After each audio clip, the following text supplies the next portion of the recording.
Padre, en nombre de Jesús, te damos gracias por la oportunidad que nos das de reunirnos de nuevo. Gracias por aquellos que tuvieron COVID y que salieron adelante, que el Señor ha sido tu nombre glorificado en sus vidas. Gracias también por aquellos que, aún conociendo al Señor, también han partido, Señor, y que tú eres el que has tomado el control de su familia, porque tú eres el que has prometido vida eterna a todos los que te creen y te siguen.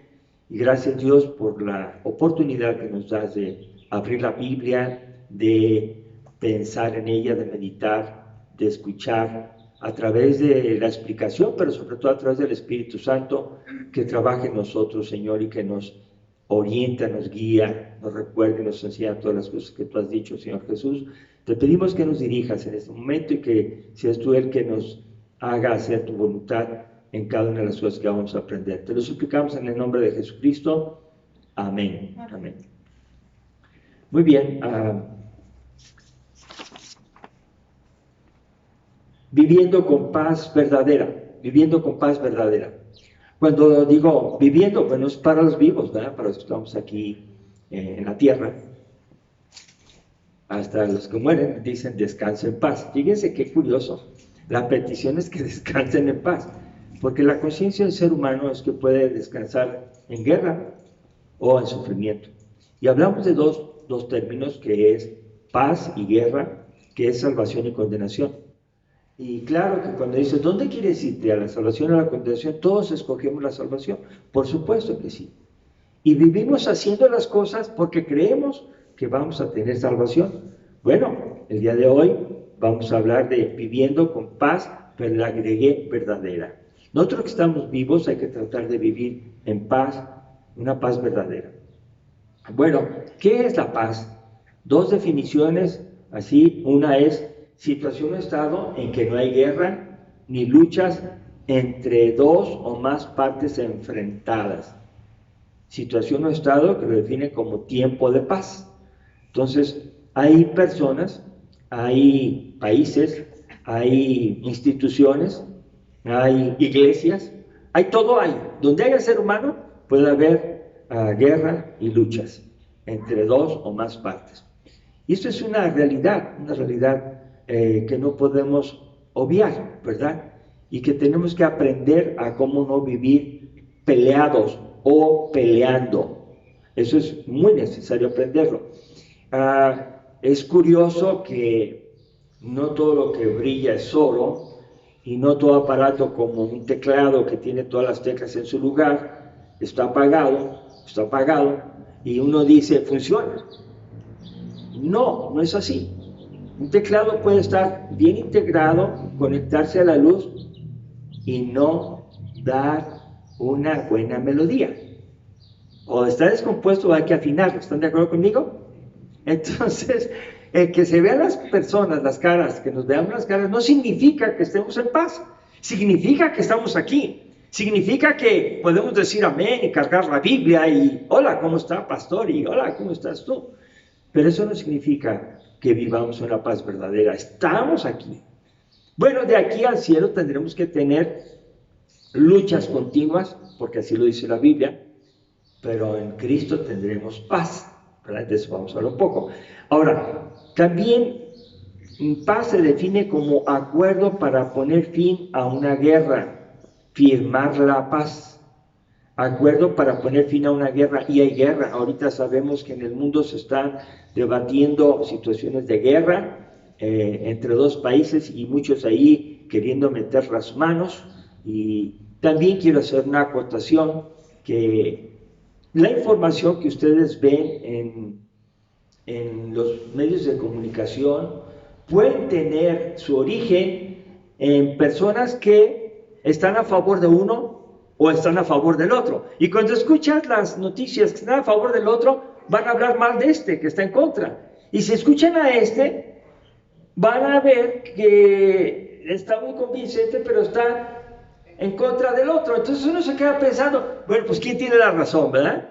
Y ahí ponen muchos argumentos. Esta es la habilidad que tiene el ser humano, porque fue hecho a imagen y semejanza de Dios, que su inteligencia la usa no para bien, sino para hacer guerra.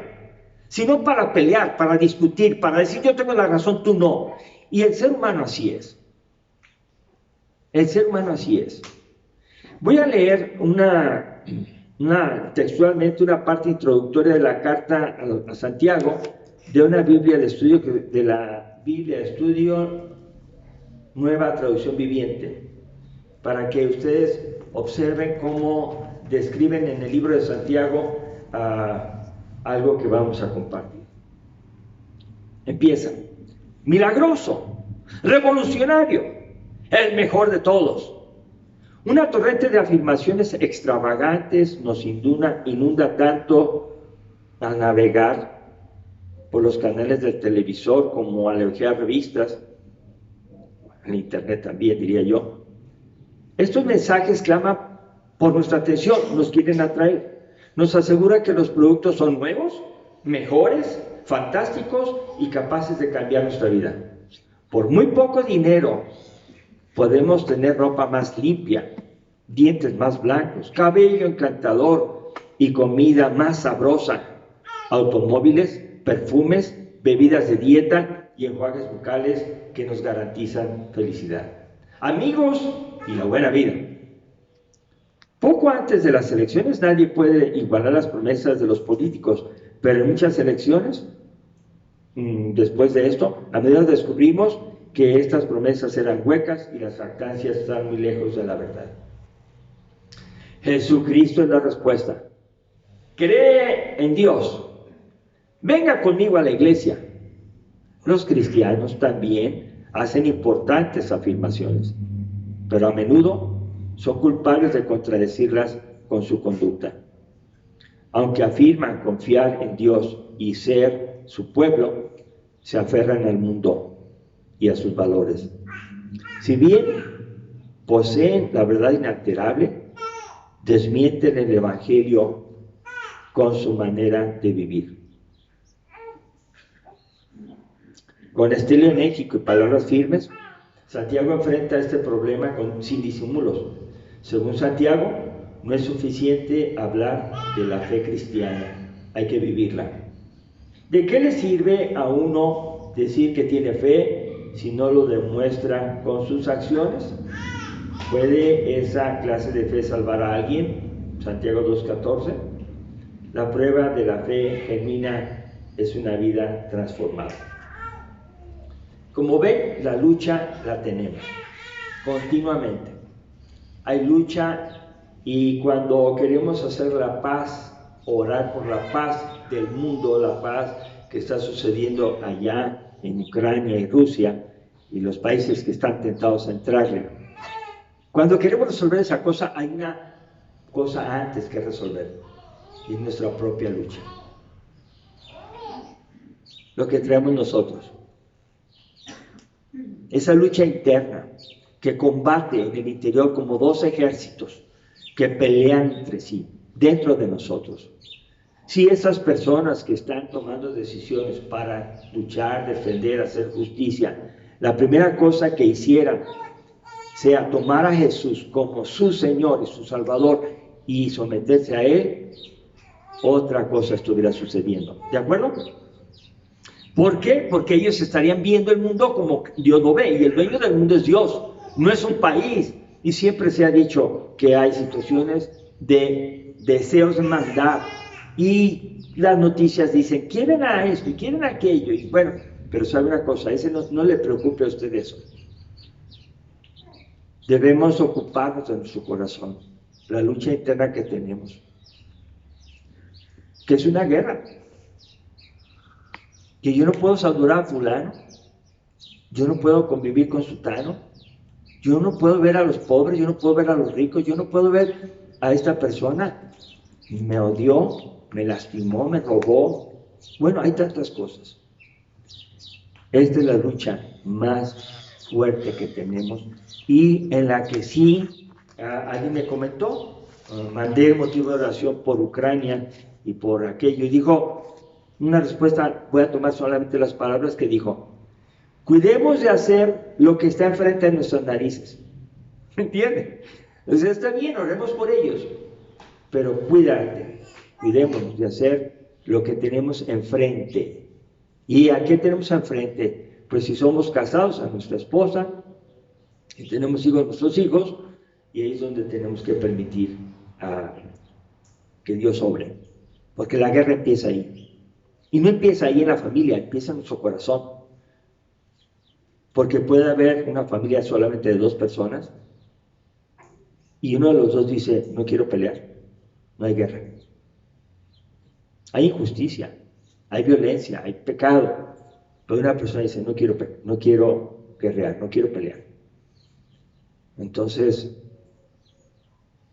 no hay guerra, hay una injusticia violenta de alguien que está lastimando y de ahí delata, ¿verdad?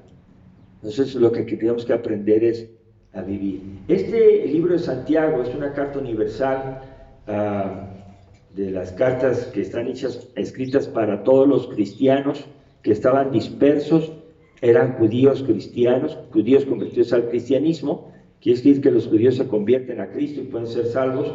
Y en esta carta de Santiago traté de organizar el mensaje en al menos 3 puntos. 3 puntos. Santiago 4, 1 al 10. El primer punto que voy a tratar es el origen de las guerras y los pleitos entre vosotros. Versos 1 al 4. El origen de las guerras y los pleitos entre vosotros.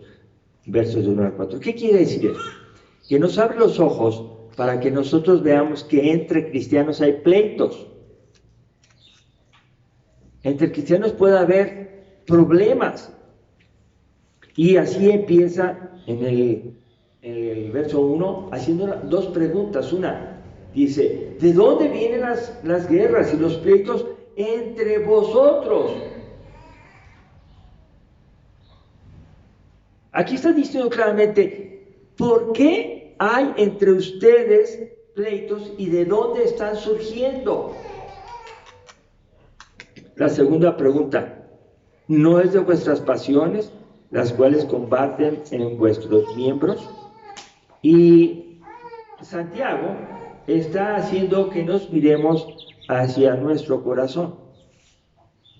¿No surge de ustedes mismos, de sus pasiones?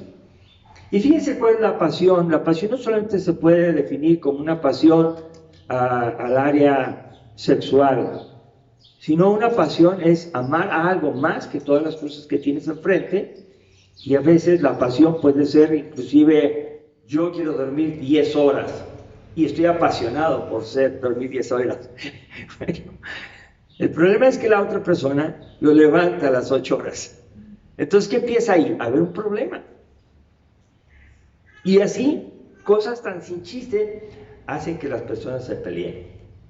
Bueno, es una pasión, aquello que no puedes dejar de hacer porque lo haces con ese cariño, con esa certeza de que estás en lo correcto y te gusta, y al estar haciendo eso, caray, quien se oponga o quien te haga ver algo, te hace enojar. Y entonces le empiezas a contestar, ¿sí? Y luego el otro se queda callado y empieza el problema de estar discutiendo. ¿De dónde surgen? Si no es de sus pasiones. Y lo dice aquí, combaten en vuestros miembros. Y la Biblia enseña claramente que el espíritu y la carne se oponen entre sí. Nosotros tenemos el Espíritu Santo en nosotros viviendo, los creyentes, y también está todavía la naturaleza pecaminosa. Entonces, ¿cómo tener en nuestra vida la luz? Y ahí están las tinieblas. Cuando yo apago la luz, cuando yo entristezco o contristo al Espíritu Santo, la maldad surge, brota. Entonces, nomás es cuestión de que te apagues tu luz, pero bueno, va a haber ahí una lucha donde se define quién gana, ¿verdad? En este caso dice, sus pasiones se están combatiendo en nuestros miembros. Verso 2, codician y no tienen, matan y arden de envidia y no podéis alcanzar, combaten y luchan, pero no tenéis lo que deseáis porque no pedís. Entonces aquí, si ustedes se fijan, codician y no tienen. Hay palabras que se aplican de manera personal. Codiciar, matar, envidiar, combatir, luchar y desear. Todas esas son personales. Y cuando estoy hablando de este mensaje, estoy entrando a un mensaje donde yo mismo me estoy revisando y sin duda también a ustedes la palabra de Dios los está revisando. Les está diciendo, ¿cómo es que te dices cristiano y todavía tienes envidia, todavía tienes una lucha y no luchas bien? Y luego aparte deseas cosas. Pero la última parte hay una esperanza. Dice, no tiene lo que deseáis porque no pedís. Ahora, pedir significa tener humildad para poder reconocer que no tengo. Pero ¿pedir a quién? Cuando uno le pide al ser humano con el cual tenemos un problema, o él tiene un problema con nosotros, o los dos tenemos problemas entre sí, cuando uno le pide que se haga la paz, no se puede hacer fácilmente. Será más bien como una tregua, como, ok, nos dejamos de pelear, pero te descuidas y nos volvemos a poner los guantes. Dios no quiere treguas, Dios quiere paz. Y la paz significa entonces que nosotros tenemos que aprender a pedir. ¿Pero pedir a quién? A Dios. La paz verdadera solamente proviene de Dios. Seguramente que la persona con la que tenemos alguna situación cederá y hará una tregua y nos concederá ciertas cosas, pero no es lo que Dios quiere. Lo que Dios quiere es que pidamos a Dios esa paz. Y la paz que Dios da, dice la Biblia, que no es la paz que el mundo da. Es una paz que Cristo da, que es diferente. Entonces yo no necesito decir, no tengo paz porque otra persona me está lastimando. Y eso me da mucho coraje. Y a mí me da coraje. No puedo decir, no tengo paz por eso. No. Puedo decir, tengo una lucha muy grande. Pero le pido a Jesús que Él sea quien trate ese asunto. Y recibo su paz. Y no peleo. Si me ofenden, si me pisotean, no importa. La dignidad del ser humano está muy exaltada. No me mires así, no me hables así, ¿quién crees que soy? No, está muy exaltada. Sin embargo, Dios quiere que le pidamos a Dios porque Dios es humilde. Nos mandó a Jesucristo. Y Él es el ejemplo máximo de la humildad y cómo vivir una vida cristiana. Y lo que está haciendo Santiago es hacer mirar a los creyentes, a los inconversos, a los creyentes les está diciendo, hey, ustedes que creen en Dios, que creen que tienen el Espíritu Santo, hey, ustedes cuiden sus pasiones, hey, ustedes pidan, pero pidan a Dios. Entonces, cuando nosotros estamos diciéndole a alguien que se ponga en paz, o que tenga la paz de Cristo, si no es cristiano, pues ni las balas le entran. O sea, no se convierten, no aceptan. Bueno, yo puedo ver aquí el origen de las guerras y los pleitos entre nosotros. Verso 3 dice, y aparte, si piden, no reciben porque piden mal para gastar en sus deleites. O sea, ok, piden, sí, le piden a Dios tal vez, sí, claro, están orando, pero dicen, Señor, mata a mi enemigo porque ya no lo aguanto, quítalo del medio. Señor, te lo suplico en nombre de Jesús, amén. Y muchas veces los cristianos oran así, oramos porque tenemos ese impulso carnal, humano, y queremos hacerlo, pero no que lo hagamos nosotros, sino que Dios lo mate, no que Dios se haga cargo de esa justicia. ¿Qué haría Jesús?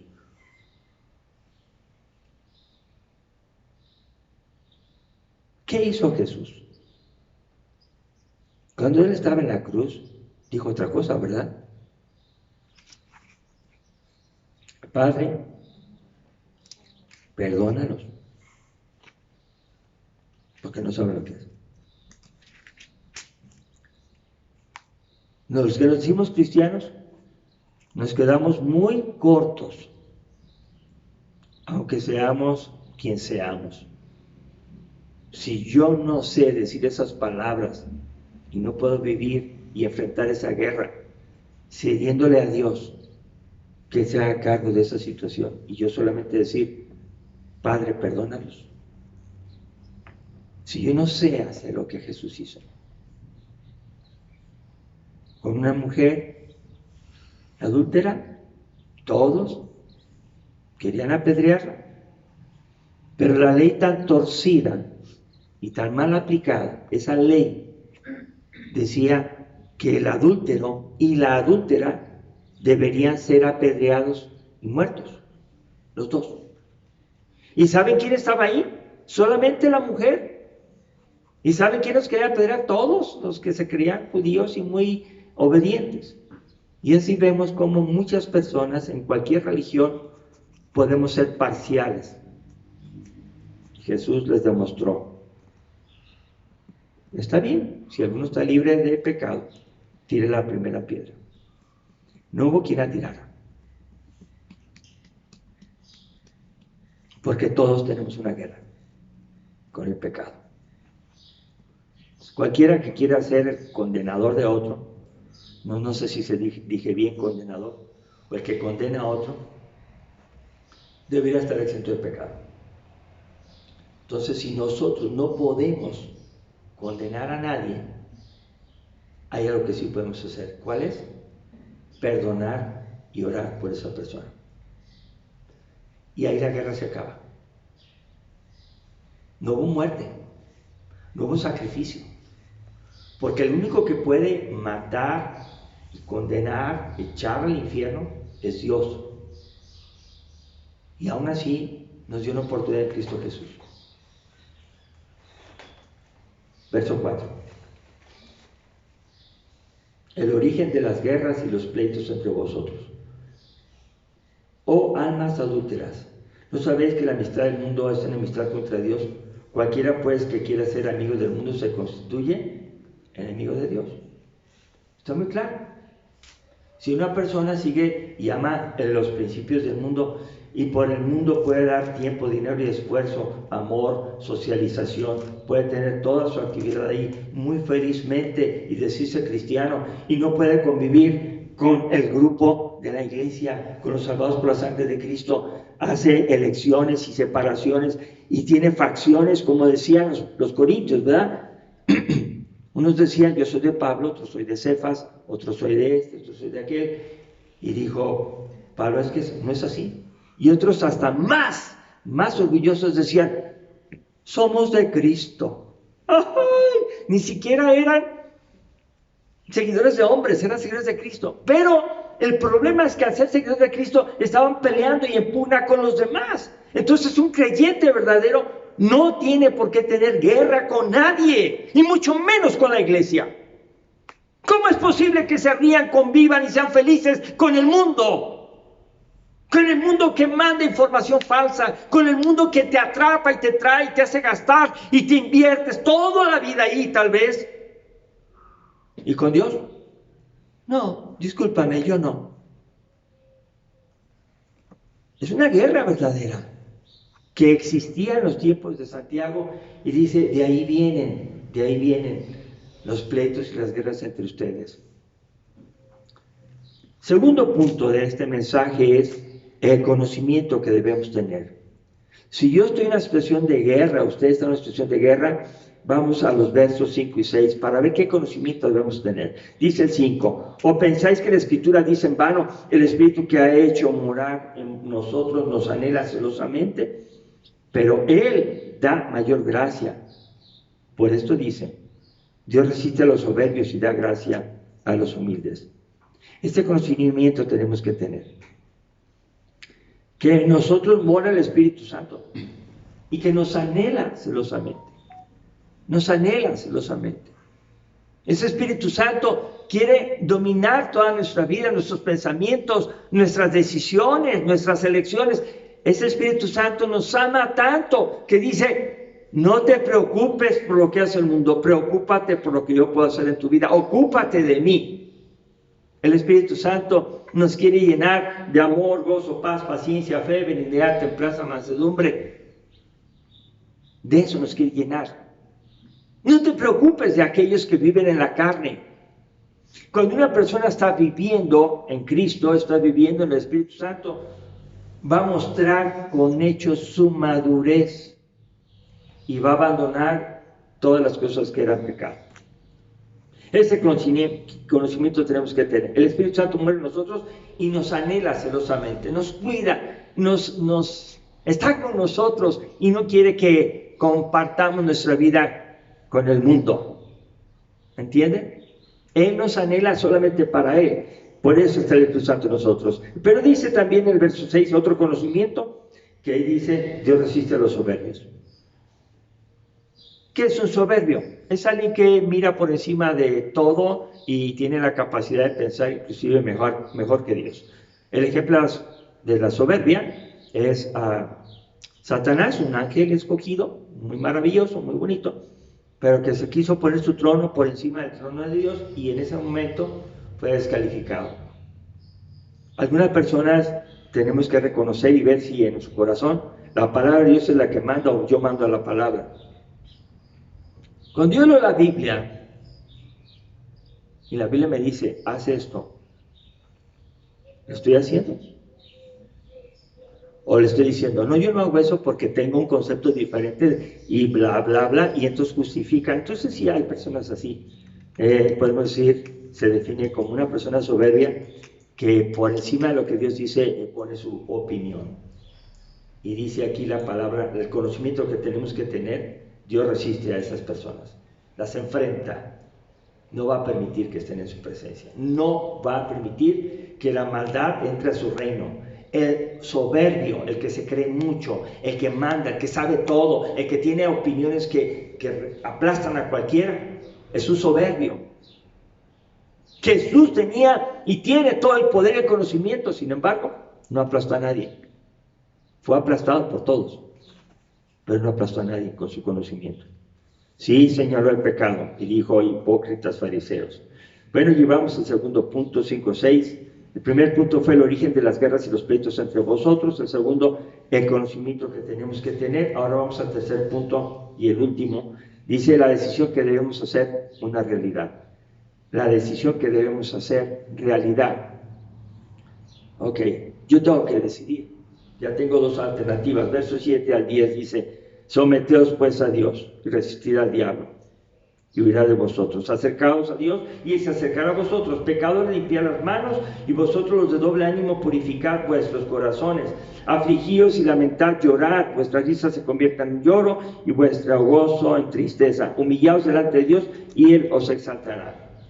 Poniéndolos abreviados sería, primero sométete a Dios. Cuando yo digo me someto a Dios, digo, Señor, lo que tú digas es la verdad. Está bien, no me gusta, pero he decidido seguirte y voy a hacer lo que no me gusta. Voy a hacerlo.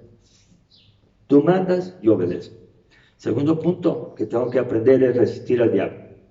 Yo tengo que aprender a decir, no diablo, no participo contigo. ¿De qué maneras puedo participar con el diablo y ser cristiano? Pues hay muchísimas, ¿verdad? Él dice, no es pecado que lo hagas, acá nomás lo haces cada y cuando. Y es una ofensa a Dios lo que estamos haciendo. Cualquier cosa. Pues no le grito siempre a mi esposa, pero le grito. Pero de vez en cuando, porque me hacen ver, es pecado. No atiendo a mis hijos, pues es pecado.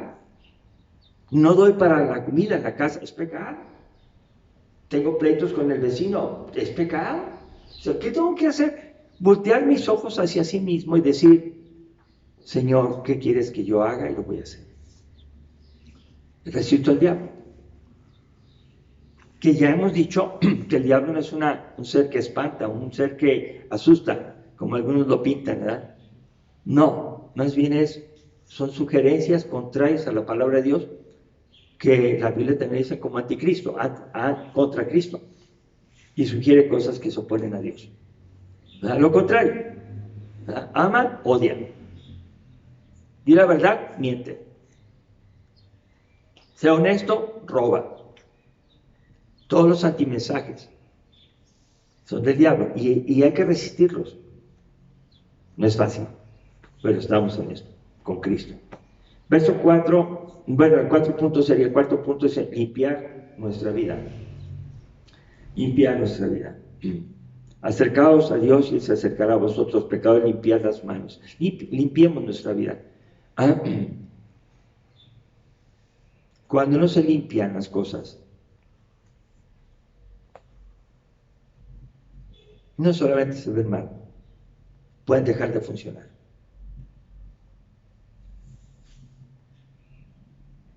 El polvo daña.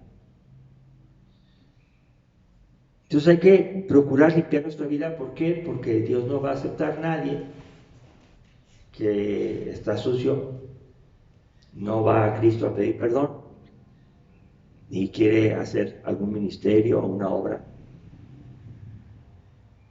Dios le va a decir, primero tú, arregla tu vida tú, y luego vas. Primero saca la viga de tu ojo, y luego vas a quitar la paja ajena.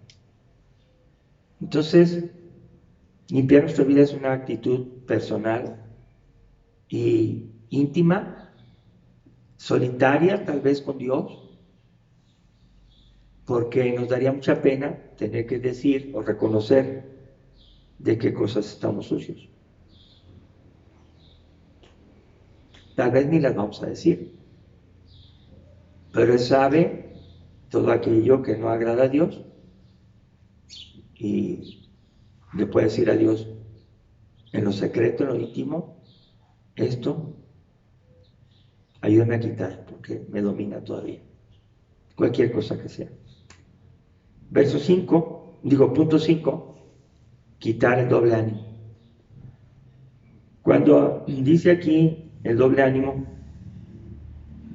nosotros tenemos que pensar que no debemos ser como de dos modos, doble ánimo, dos maneras de ser. Hola, ¿cómo estás? Y luego acá, hola. No podemos ser personas que trabajamos bien en un lugar y en otro lugar no queremos. Doble ánimo es decir, hoy estoy contento, pero al ratito estoy triste. Ahorita te estimo y al rato te odio. Doble ánimo, no es lo que Dios quiere. Tenemos una lucha, Santiago lo estaba enseñando ahí. Dejen ese doble ánimo.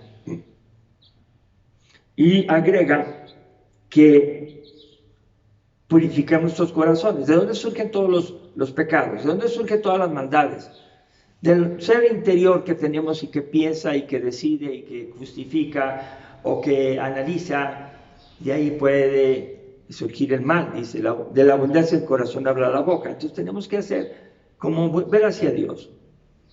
Yo no puedo llegar al cielo y decirle, Dios fue así porque mi esposa fue así. Ella me causó problemas. No es cierto. Tu esposa no puede vivir en tu corazón como vive el Espíritu Santo. Así es de que, si tu esposa no quiere, pues no eres la excusa, sígueme a mí. Y si alguno ama a padre, madre, esposa, hijos o hijas, más que a mí, ¿qué dice? No es digno de mí. Es excluyente. Y no es que debamos odiarlo, sino simplemente mi primera decisión, mi primer amor y toda mi voluntad está en seguir a Cristo. Si me quedo solo, me quedo solo. Pero haciendo la voluntad de Dios, no mis rabietas ni mis corajes. Oremos. Oremos por esto, porque esto estaba pasando y es una enseñanza para los creyentes. Dice, por el contrario, aflíjanse, lamenten y lloren. Quiten esa risa que tienen y pónganse tristes, porque en realidad están viviendo mal. ¿Muy difícil esto? Bueno, para quien no es cristiano es dificilísimo, imposible. Pero para alguien que conoce a Cristo, puede recibir el mensaje en su corazón y decir, ¿está mal Dios? Sí, está mal. Perdóname. No lo voy a volver a hacer. Va a ser la lucha. Ayúdame. Entonces, realmente salen las lágrimas cuando alguien se arrepiente de hacer algo malo. No puede ser un sinvergüenza que dice, eso y más te mereces. ¡Bum! No. No puede ser así de ligero, a menos que esté enfermo. Enfermo de alguna cosa que no puede distinguir entre lo sano y la enfermedad. Termina diciendo, humillaos delante del Señor y Él os exaltará. La única persona es Dios que nos puede justificar y llevar a su presencia en alto, puede exaltar, pase lo que pase. Por eso Él se hace responsable. Yo doy las indicaciones de cómo vivir y yo me hago responsable de exaltarlos al final. Muchas personas, como dice Hebreos capítulo 11, no vieron los resultados de su fe, murieron siendo aserrados, partidos por mitad, murieron apedreados, y no vieron el resultado de su fe, pero ellos se esforzaron, ellos fueron fieles. Entonces, cada uno decide en lo más interno de su ser, y les recuerden o anoten por ahí Jeremías 17, 9 al 10. Jeremías 17, 9 al 10 dice así: engañoso es el corazón más que todas las cosas y perverso. ¿Quién lo conocerá? Dice: yo Jehová, que escudriño la mente, que pruebe el corazón para dar a cada uno según su camino, según el fruto de sus obras. Como nuestro corazón, definido por la Biblia, engañoso, más que todas las cosas. Y es Dios el que lo prueba, el que lo revisa, el que puede ver mejor que una resonancia magnética con medio contraste, aunque le pongan gadolinio, para ver hasta el último. No, más que eso. Dios no necesita un instrumento, Él sabe cómo andamos. Entonces dice aquí: yo escudriño la mente, pruebo el corazón. Prueba el corazón. Cuando usted dice prueba, ¿qué significará? Pues algo muy fácil. Una prueba que Dios puso a Abraham, que el único hijo que tenía era Isaac, perdón, y lo tuvo en su vejez, y lo amaba mucho, ¿verdad? ¿Cuál fue la prueba? Entrégame a tu hijo, ve y ofrécelo en sacrificio. ¿Y qué hizo Abraham? Obedeció. Y fue con él. Y el hijo le hizo preguntas. Sin embargo, ahí probó su corazón Dios, porque tomó el cuchillo para sacrificarlo como lo hacían las culturas paganas, sacrificaban a sus hijos. Entonces Abraham había sido pagano y lo iba a sacrificar porque había creído en Dios. Y sin embargo Dios le dice: ¡ey! Detente. Ya vi tu fe. Entonces la fe es probada. ¿Y cuándo es probada? Cuando tienes un problema. Cuando Dios nos pide que hagamos algo que es imposible para nosotros, ahí está Dios para ayudarte. No te asustes, Dios te va a sacar adelante. Y Dios proveyó un cordero para que sacrificara el cordero y fuera libre su hijo, ¿sí o no? Pero la fe de Abraham se notaba mucho, siempre. Pero cuando usted dice, bueno, eso fue con Jehová, con el Padre, ahora vamos a ver con Jesús. En Juan 23 al 25, Juan 23 al 25, dice así: estando en Jerusalén, 2:23 al 25, estando en Jerusalén en la fiesta de la Pascua, muchos creyeron en su nombre, viendo las señales que hacía. Pero Jesús mismo no se fiaba de ellos, porque conocía a todos. Y no tenía necesidad de que nadie le diese el testimonio del hombre, pues él sabía lo que había en el hombre. ¿Ustedes creen que vino Jesús y le tenía que decir: Jehová Dios, ¿qué hago? Porque no sé qué están haciendo estas personas, no sé qué quiere hacer conmigo? No, Jesús no se fiaba de ninguna recomendación de nadie, porque Jesús conocía lo que hay en el hombre. Esto es frecuente, que se recomiendan personas porque se ven bien, ¿verdad?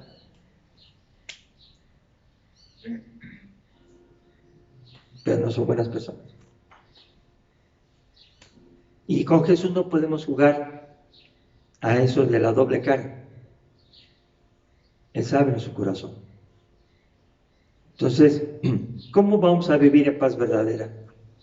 Sometiéndonos a Dios, humillándonos a Él, haciendo caso de su palabra y dejando y abandonando las posesiones de pleito y de guerra que puedan existir en la familia, que puedan existir en el trabajo, que puedan existir en la sociedad. Y ahora sí, con un corazón limpio, con la sangre de Cristo, yo puedo orar por Ucrania, puedo orar por Jerusalén, puedo orar por Rusia, puedo orar por todos ellos, por mi familia, que está bien cerquita, y puedo orar por ellos. Y entonces, está bien, ¿me has hecho caso? Voy a escuchar. Pero no quiere que tengamos guerras entre nosotros y que nos pongamos como si no pasa nada de nosotros a orar por otros. ¿Sí entendí el mensaje? Entonces, viviendo con la paz verdadera solamente es posible mediante Cristo, que nos dio su paz. Si alguien no tiene a Cristo Jesús, no tiene la paz. Y al revés, si no tiene la paz, es porque no tiene a Cristo, ¿verdad? Porque en Cristo tenemos paz que sobrepasa todo entendimiento. Vamos a ponernos de pie, vamos a orar. Padre, en esta mañana te damos gracias por el mensaje que traes a nuestros corazones, Señor, y queremos pedirte que seas tú quien nos ayudes a obedecerlo, a anhelarlo, a desearlo, a practicar poco a poco las cosas que necesitamos para vivir en paz y no estar en pleitos.